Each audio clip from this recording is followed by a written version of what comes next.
Example నేనున్నాను, work చేస్తున్నాను అనుకోండి.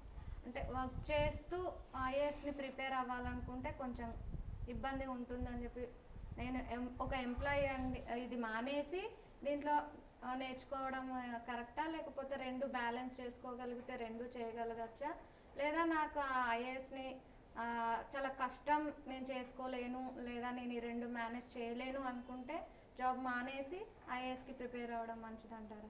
ఇది యాక్చువల్గా ప్యూర్లీ కస్టమైజ్డ్. ఇది అంటే ఎవరి యొక్క వాళ్ళ కేసుని బట్టి వాళ్ళ పరిస్థితిని బట్టే మన సలహా ఇవ్వాలి.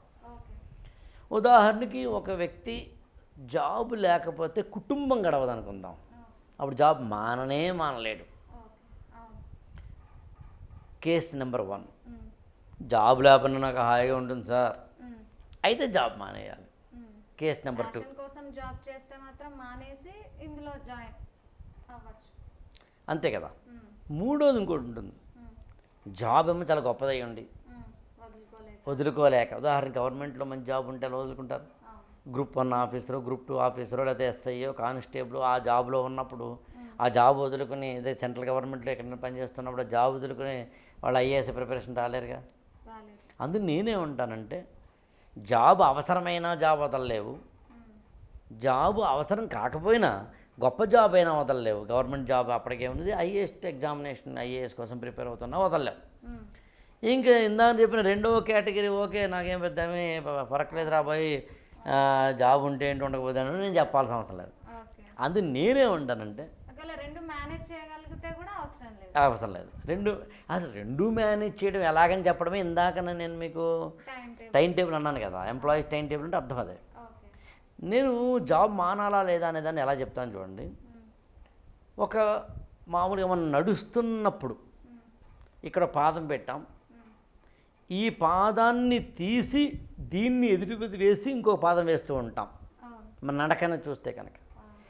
నేను ఒక దాని నిలబడి అప్పుడు ఇంకొక పాదాన్ని ఎత్తి ఇంకొక ముందు పెడుతున్నాను కదా. ఈ ఫేజ్ని కనుక అర్థం చేసుకుంటే నేనేమంటానంటే ఒక స్టూడెంట్గా ఒక ఎంప్లాయీగా మీరున్నప్పుడు మెల్లగా జాబులు మాండాలంటూ చేయండి అన్న, ఒకేసారి కాదు.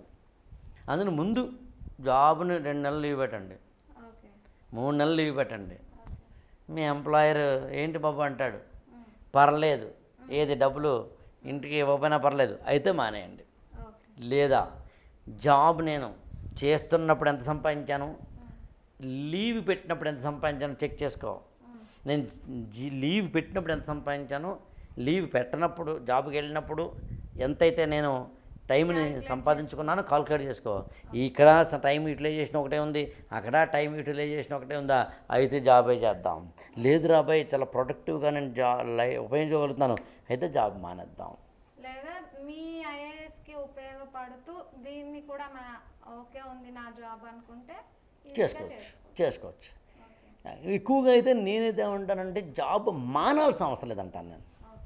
ఇవాళ రేపు జాబులు దొరకడం ఈజీ కాదుగా, అంతేమి ఈజీ కాదు. జాబ్ మానేసి నువ్వు ఐఏఎస్ ప్రిపేర్ అవ్వడానికి పెద్దగా ఎంకరేజ్ చేయను నేను. జాబ్ దొరకడం ఈజీ కాదు, వచ్చిన జాబ్ని చేయడం కూడా ఈజీ కాదు. అంతే కదా.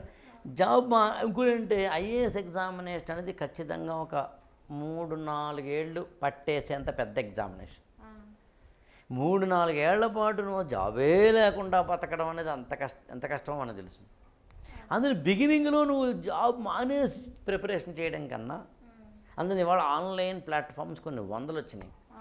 సో ఆన్లైన్ ప్లాట్ఫామ్స్లో అందులో నేను చాలామంది స్టూడెంట్స్ చెప్తాను అదే, కాన్సెప్ట్ బేస్డ్గా చదవండి, కాన్సెప్ట్ని జనరల్ స్టడీస్ని కరెంట్ అఫైర్స్ని అనుసంధానించుకుంటూ చదవండి.